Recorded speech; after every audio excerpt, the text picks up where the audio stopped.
Need a push getting your emerging spirits, wine, or beverage brand into the hands of consumers? Interested in winning a double gold award? Proof Awards, the ultimate beverage competition where all judges are beverage buyers, can jumpstart your campaign.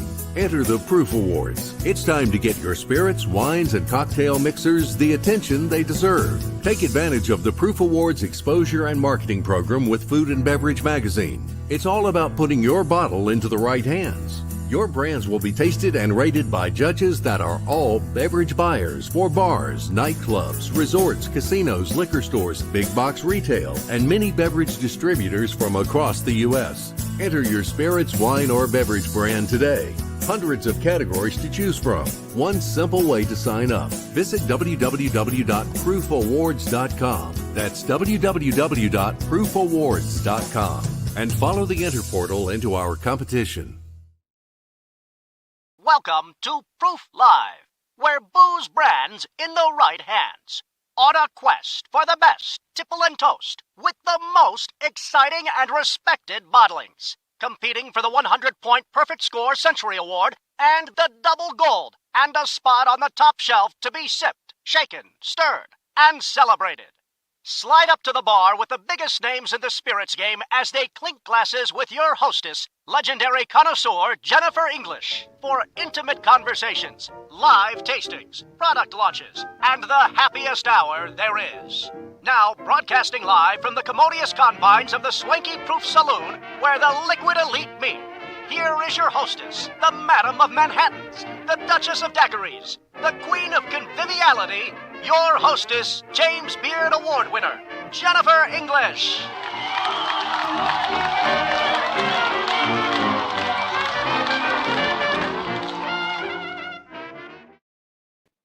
Welcome, everybody. This is Season 2 of Proof Live. The 2021 Proof Awards have taken place. Gold medals have been awarded. Legendary purveyors of distilling spirits have been working very hard and creating utter magic. They've won silver, gold, double gold, and the Century Award. We're going to be bringing you conversations and tastings with many of them over Season 2. But we're kicking it off with one of the people that I think I'm most excited to speak to. Absinthia Vermut is here from Absinthia Absinthe. Now, absinthe is a category kind of unto itself. It's not like anything else. Yes, it's a distilled spirit, but it's its own unique story. Historically, we learned that painters and artists in places like Paris would visit absinthe and go and take a taste of the green fairy made with wormwood, historically thought to have psychedelic kinds of properties. Well, we learned that it wasn't all that good for us. And for a very long time, it became actually forbidden. It wasn't until 2007 that it was discovered that absinthe could be brought back into the United States, primarily from Europe, and rediscovered. But we weren't quite ready to give up our apprehension. We didn't want to take something that was going to be more than we could handle, nor was it something we were ready to give up that sort of forbidden aspect of that illicit legendary quality that made the legendary artist so prolific. So what is absinthe today? And what is this beautiful organic absinthe blanche and absinthe vert from the Absinthia company? What are they like? What are they going to taste like? How do they look in the glass? And how is this a really magnificent example to kick off 2021 Proof Awards with something that is among the trends, botanicals, herbaceousness, a woman who is distilling these spirits. There are so many aspects of the future of our industry that are part of our conversation today. I want to dive right in. Thanks for joining us. I'm Jennifer English, and I want to welcome our guest of honor today here at the swanky Proof Saloon, the one and only Absinthia Vermut. How are you? I'm great. How are you? I'm so excited, and congratulations on the Proof Awards. Thank you. Thank you. It's exciting to be here chatting with you today. Well, and I know I've got one here as my sample. You don't have yours yet, but let's start by talking about your company and Absinthia's bottled spirits does a little bit more than just bottling these two now legendary award-winning spirits. Let's talk about your company and how you got started. Were you always in this business? No, I wasn't. In fact, my background is in art history and photography specifically, which is sort of what got me into the business. Because when I first discovered absinthe way back in 1996, 11 years before it was legal, started making it a few months later, April Fool's Day, 1997. What a great date. I know. That was the day I was first named Absinthia. And it was really the art history of absinthe that pulled me in. I loved it. I have a painting behind me called The Absinthe, called The Butler is in Love by Mark Stock. And then I started making it. My friends started calling me Absinthia. I discovered that my last name is German for wormwood. But I never expected absinthe to become legal in my lifetime, and never expected that I would need to go to business school, learn how to launch an alcohol business in this country. And, it took a while, but I figured it out. And I'm really proud to have these bottles in front of me because it was such a labor of love. And I've got to jump in and say, I'm originally from just outside of Boston. I've actually done a little bit of coursework at Babson. My dad is a Babson grad. And I actually and I'm so glad because women in entrepreneurship at Babson are really, like so many areas, coming into their own. And I just wanted to cheer you on for that. That when our fathers were both at Babson, it was a men's business school. Yeah. Because women didn't need to go to business school in those days. My graduating class, I believe, was about 55, maybe 60% women. So, it's really exciting. Oh, wow. What year did you graduate? 2018. Well, congratulations. Pretty recently. Yeah. That's exciting. Let's talk about, I don't even want to imagine, because the great irony, of course, is that Wellesley, Massachusetts, the town that has housed Babson College for much of its existence, is one of the last remaining dry towns anywhere in North America. Oh my gosh, I didn't realize that. I only went there a couple times. I mostly took it at home and in classrooms in San Francisco. Well, I think this is so ironic because Wellesley literally was a dry town. Literally until very, very recently. So it's absolutely fitting that one of the greatest new products in North America was born in part through a dry county, a dry town. Mm-hmm. Let's talk about these two products and your whole line. Sure. We can see in front of you there, you've got some of the syrups with which you also were honored with prizes. The fairy dust in particular, I want to talk about because everyone was super excited about that. No one had ever seen anything like it. When you delve into creating a product, it's hard enough to create one product. You undertook an entire line. Would you talk about the line that you've created? Absolutely. So these syrups actually sort of landed in my lap as I was working on the absinthe. A friend of mine was making the caged heat at his bar in Oakland so that his name is Jared Hirsch. He's a fantastic mixologist. And he was just making this spicy syrup in his bar so that he could have a consistently spicy cocktail. Every time you cut into a pepper, you never know if it's going to be very spicy or very mild. And he got frustrated with that and created caged heat. And his customers went crazy. And he called me up and said, I've got this, what I think could be a really good product. I'm a bartender. You're launching your absinthe business. Can we see what happens? And what happened was pretty amazing. Now we have 4 syrups. Both the caged heat and the fairy dust have been entered and won multiple awards, including double gold in Proof, which is very exciting. And so they are a line of 3 ingredient syrups. You'll see they still have the old brand on them. I have gorgeous new labels that as soon as we deplete our inventory, will be printed and released so that they will be no longer nickel dime syrups, but Absinthia's craft syrups, along with the absinthe here. And I actually have a third absinthe. This is a prototype of a barrel-aged absinthe that we're working on right now. And with my last name being German for wormwood, I have a vision of about 9 or 10 different products, all using vintage European recipes with West Coast organic ingredients and containing wormwood. So that's I love all of that. But let's go back to the wormwood piece of this. That was what everyone thought was toxic. Of course, it's not. I mean, But there's still this illicit kind of, and when we're living in a time when people are rediscovering, psychedelics, and there's this sense that there's all this stuff out there that's this trippy world, and to have this trippy legacy then come into this time where new trippy things are sort of appearing. It's really. I mean, I live in a town where psychedelic mushrooms have been decriminalized.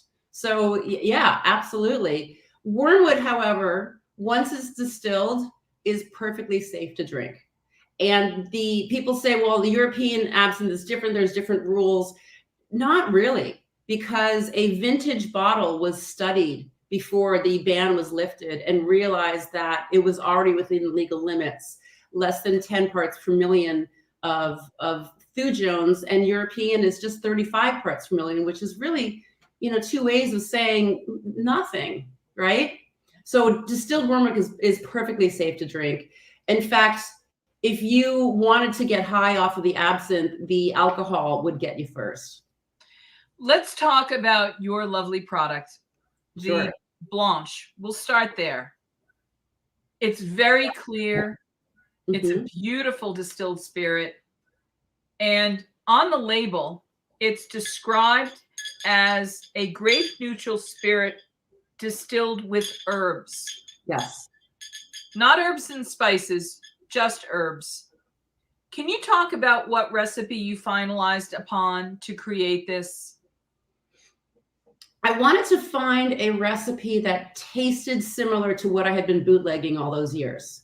Yeah. And I went into the archives. The Wormwood Society was a wonderful resource, and found vintage Swiss recipes, and, played with them for a little bit, figured out what I wanted, and then brought them to larger batches in a copper pot still.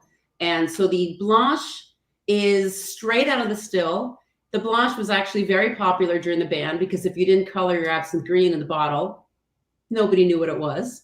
Right. And I think it's a very smooth, easy entry for people who are not familiar with a fennel or anise beverage. Most Americans just don't grow up with those flavors in our daily meals, and so it's a little bit different. But it's a very smooth absinthe, doesn't require any sugar in the glass, and I think it's very easy to drink. And I have a lot of customers who think they hate absinthe, because so many brands in the early days, in the early 2007 first couple of years, where they were just gimmicks and they didn't taste good and they weren't well crafted. And so I'm sorry, we have a time delay. I didn't mean to speak over you. I apologize. You've got over 100 recipes on your website for free, downloadable, practicable. What are the most popular, the most widely, globally popular recipes that include absinthe that we might know? So the Sazerac is one of them. Right. It's a rinsed glass with absinthe, and then it's made with rye, Peychaud's bitter, and a cube of sugar. The official drink of New Orleans. Hemingway's Death in the Afternoon is wonderful. I've changed it to Hopes and Dreams. I feel like right now we've had enough of Death in the Afternoon, and why can't champagne be the hope and absinthe be the dream? Oh, I love that. Let's move on. Tuxedo number 2 are my current faves. Let's move on to the Vert. As you can see from the color here, it's not green like the neon you might have seen in the first iteration from 2007 to 2011, 12, when all we had to choose from and discover in the marketplace were European produced that had very distinctive bright colors. This actually goes to Robert Frost's Nature's First Green is Gold, Green Gold. And it really gives you a sense of how golden it is. This label, however, different from the Blanche, says that this is a grape neutral spirit distilled with herbs and spices. Now, I'm somebody who has a long history in the spice business. I've been selling spices for close to 15 years.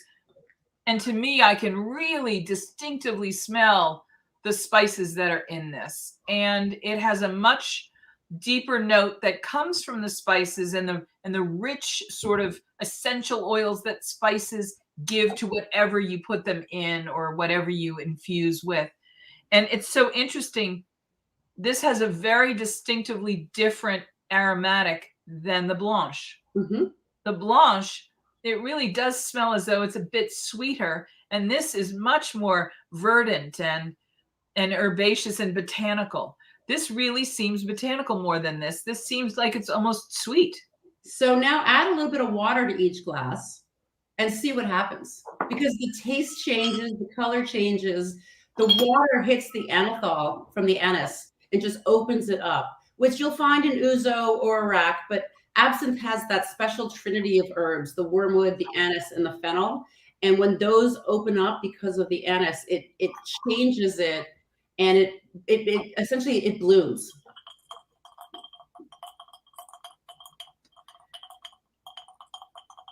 And we're going to mix these just gently and watch this. Now, what is this process called? It's called dilution, and it's caused by the anethol. And the colder the water, the better it is.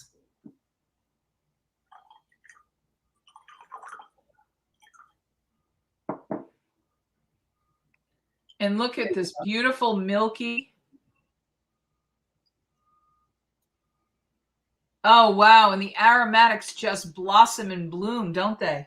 Mm-hmm. It's like when you take whole spices and toast them in a frying pan, they release all their essential oils. With a distilled spirit, this is the same process. You allow the blooming of those aromatics to be released with those drops of water. That's exactly right. And there's the green, and there's the white, or the Blanche and the Vert. And you can't help but notice that they've switched roles. That what was once the sweet note has now become the really botanical rich note, and what smelled more botanical, the Vert, is now smelling sweeter. How is that? I think that's the magic of the green fairy. Wow. And the aromatics are so different, and yet they're so compelling. And really the biggest difference in the two is that the Blanche comes out of the still clear. The Vert, we macerate herbs, 3 or 4 different herbs to get it that color, but then we don't distill it again. So those herbs, they stay in without being distilled. And so you get more of those herbs, and it needs to be in a dark bottle because of the chlorophyll. The sun, if you leave it out, it will change the color, it will change the flavor. So the dark bottle protects it, which is unfortunate because it's such a pretty color. But we're also working on this barrel aged. And so that, because it's barrel aged for the color and not soaked in herbs, will be able to be in the clear bottle. This is just a sample that I'm working on. Tell us about barrel aging and what that's going to do to the spirit underneath. Yeah, so we're using American oak, and we're not leaving it in very long. We still want it to taste like absinthe. It's going to be sort of a vanilla oaky fennel flavor. I'm really excited for it. I think it's going to be delicious. Now, I have to ask you, because this is something that has become obviously a passion for you, and as an artist, you have to pay a little bit of attention to the fact that the great artists of a century ago were in fact painting and having relationships sort of rooted in this experience of absinthe. Talk about being an artist, now being an artisan, and now being someone who is craft distilling some of the most acclaimed and decorated award-winning spirits in this really distinctive category.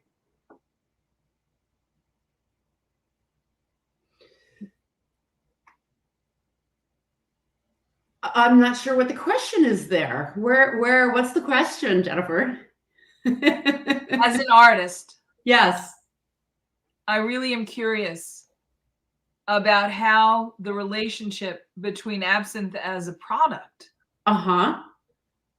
with its long history in the arts, yes, and you as an artist, and now as an artisan, and now as someone distilling craft spirits, are part of that legacy, and you're reviving that tradition and legacy. Can you speak to being an artist who is part of this ancient tradition of artists like Van Gogh and Toulouse-Lautrec and,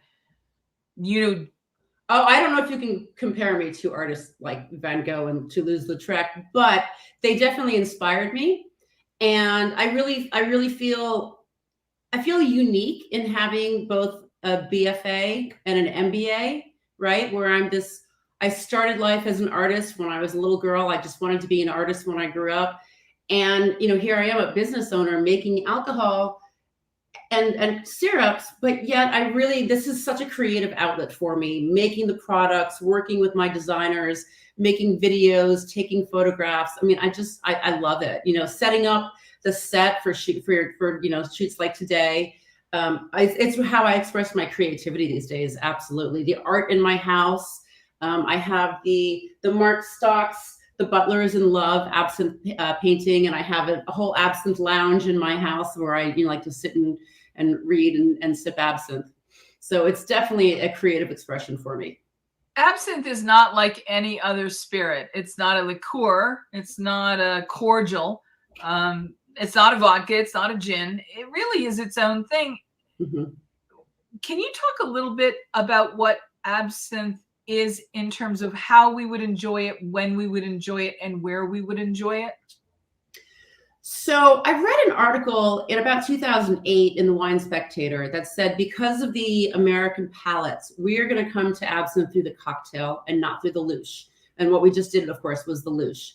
And so I've really focused on cocktails and cocktail recipes, so that, and the cocktail culture it's been exploding for years now. The easiest way, of course, is just to add a little water and enjoy it. And it makes a wonderful digestif, which is an after dinner drink. So it helps settle the stomach. It helps with halitosis. So, you have a big dinner party after dinner, maybe give your guests a little absinthe and water, and everyone's breath is fresh after, whatever meal they've eaten. And it makes for a more enjoyable conversation, I think. I can't help but think in the Vert, once it's been through the process of the louche, how it has these wonderful, almost baking spice qualities to it. That it takes you into a realm of sweetness with a chord of almost a sweet baking kind of a note. It's almost like this is a very dry cookie. Dry as in sweet dry. Yes. And it's almost like tasting something that would really go beautifully with any of the sort of savory desserts, a more savory dessert. And then maybe a little sip of espresso or something that takes me in that, like, I love the idea of maybe a little bit of a bitter note to this. Right. But when I taste this, the New Englander in me almost instantly wants to get some big juicy scallops, put a tiny dot of butter in the pan, and just add a tiny bit of this Vert, and make a bit of a sauce for the scallop, like a green sauce. To me, I'm tasting New England seafood. I'm tasting lobster. I'm tasting scallop. I would really love to see how that would, even an oyster. I mean, we all know that oysters go so beautifully. Oysters Rockefeller, made famous from Delmonico's. I want to call my friend Max Tucci and say, let's have Delmonico's Oysters Rockefeller right away. Because I can taste how this would elevate that. And I would almost go and get like a creamy Cambozola cheese, which is commonly found pretty much everywhere now, and get really fresh, bright spinach and do a spinach with this, and do like a great creamed spinach to serve with any of the proteins we would enjoy this time of year. If I was going to have a rib roast, or in this cool time of year, I would maybe do like a whole turkey or a crispy skinned duck or a crispy skinned chicken. These are flavors that I'm just imagining would go brilliantly with this. Oh my God, I love it. I need to build out the food pairing side of my website. I think we need to talk further. I'll volunteer. I think I'm a big fan, but I also love that you're a woman in the industry. And the Women's Hospitality Initiative, which was started right before the pandemic hit in 2022 with Elizabeth Blau and her friends, to focus on the fact that even though half of the culinary schools populations are women, only 5 to 7% of the executives and owners, restaurateurs, and C-suite level in the hospitality industry are women, and that includes in the distilling side of our business as well. So there are a few more, but we are still very limited in number compared to the entire universe of distillers. I want to talk about the fact that you are a woman distilled and a woman-owned company in a very, I would say, exciting category. Would you talk a little bit about your journey and how important it is to remind people that in supporting you, we're supporting a woman-owned business? Absolutely. And this is a perfect time for a shout out to the Women's Cocktail Collective. There's about maybe 24 of us at this point. Was founded by Allison Evano, Square One Organic Vodkas. She was my first mentor, the first person to tell me, don't go into the alcohol business. You'll never make any money. It's too hard, especially for a woman. It's an old boys club. Yep. And to be honest, that is actually one of the reasons why I went back to school. I went to Babson to get my MBA because people weren't taking me seriously. And, you know, with an undergraduate degree in art and photography from a billion years ago, I needed it for not only the education, but for how people viewed me. And I put MBA after my name and everything. And it really does change the way people speak to me. In fact, your business plan, you've had a golden touch throughout this process, as if the serendipity of your last name validating that you're on this magic path weren't enough. Everything you've touched, it seems, turns to gold, literally, and double gold. And you won a prize for the business plan that became Absinthia.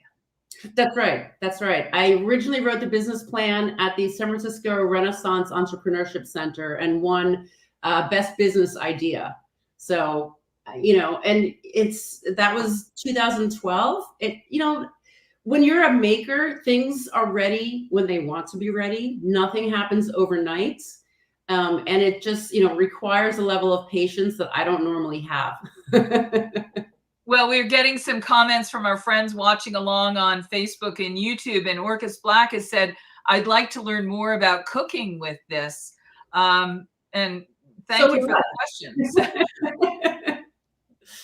You're in one of the richest parts of the world for clean, inventive cuisine. Yes. I can't imagine there would be anything that could naturally lend itself to an exploration of what's delicious than being where you are. And then wine in the glass from, is that say Vashi Robach? Vashi, thank you so much. I love having you here. Cheers. We've got to figure out, because there are not too many things you encounter that makes you say, this is so good, I want to cook with it. I don't just want to sip this. I love that you've created this chord of flavor with which we can wander into the kitchen and literally start getting really creative. But this is also a category that has had a very natural relationship. So I think this really could be another expansive expression for you. Absolutely. I love collecting all those recipes. I certainly did not make up all those cocktail recipes on my website. If people want to send emails or, slide into my Instagram DMs and send me food pairing recipes or recipes with all of this, I will absolutely create a database on the website for food pairing with the absinthe. The syrups also work really well with food. The cherry bomb, we do have this was pre-pandemic, so who knows where we are now, but a restaurant was pouring this on the plate and then putting their desserts on top of the cherry bomb, which is cherry cacao and coffee. Just delicious. Oh, that sounds super yummy. And before we think about the fairy dust real quick, which won the Proof Awards double gold, I created the fairy dust because throughout the years, I've had people come up to me and say, I love the flavor of absinthe. I don't drink anymore, or I'm not drinking right now. What can I have? And there was no answer to that. And so while Jared Hirsch, the original founder or creator of Caged Heat, and I were looking to expand the line, I said, let's do an absinthe-inspired simple syrup. And so fairy dust is wormwood, anise, and fennel. We've had it tested. There's no thujones. It's perfectly safe to drink. And it's amazing with just a little bubbly water and a slice of lemon. If you love absinthe and you don't want the alcohol, try the fairy dust. Orcus says, I think this would give us stuck at home something to play with. I couldn't agree more. We're going to have to If there is going to be more stuck at home coming, God forbid, I hope everyone stays safe. But if we have to be stuck at home, boy, what a delicious idea to begin, and we can get everything delivered in. Before we let you go, Yes. and I say congratulations one more time. Do you have an official house toast for Absinthia? I think I need to work on that a little bit, but going back to that Hemingway drink, I want to just toast to hopes and dreams. To hopes and dreams. Absinthia Vermut, you are the founder of Absinthia Absinthe in the Blanche and the Vert. It's available through distribution in not as many states as we like, but it's widely available, and it is available at your website, absinthia.com. And I would like to invite you to come back and visit with us again. We'll go in the kitchen next time, and we'll play around with all of this. But before we let you go, and before we say goodbye, I want to thank you. You are pioneering in so many ways, and I wanted to give you the last word about pioneering in this time and place. You started a company, and then the COVID hit, and you're still here. Mm-hmm. Do you have any advice or any thoughts, contemplations on what it's been like to be a woman distiller and a woman founder during this time? It's been very, very interesting. Some parts have become easier. Some parts have become harder. In the last 6 weeks, I've heard from customers I haven't heard from in nearly 2 years. At the beginning of the pandemic, I pivoted and figured out how to sell my alcohol online. We shipped to about 47 states. And now I'm working on pivoting to getting more wholesale accounts throughout the country. I'm going to Mexico, where the absinthe is not really absinthe at all. And they're very open to it. So, just keeping an eye on what consumers want while making products that I think are high quality enough for my own, my own standards. We love your stuff. It sounds really good. Thank you. I love that people are here with us. I love that we've had this time together. I'm going to remind everybody, I'm Jennifer English from the Proof Awards, kicking off season 2 with our very first guest of the season, Absinthia Vermut. Thank you so much for being here. Thank you, Jennifer. Cheers. Cheers. Whether you are thinking about becoming a restaurateur or you are already in the business, Michael Politz has written a must-read, The Food and Beverage Magazine's Guide to Restaurant Success. Pick up your copy today at Barnes & Noble, Amazon, Books A Million, or wherever fine books are sold. Hey everybody, I get asked a lot how I like to drink absinthe. So I have a lot of customers that like it neat, that is just the straight absinthe, which is a little too hot for me. So what I like to do is put it in a glass with a nice big square ice cube.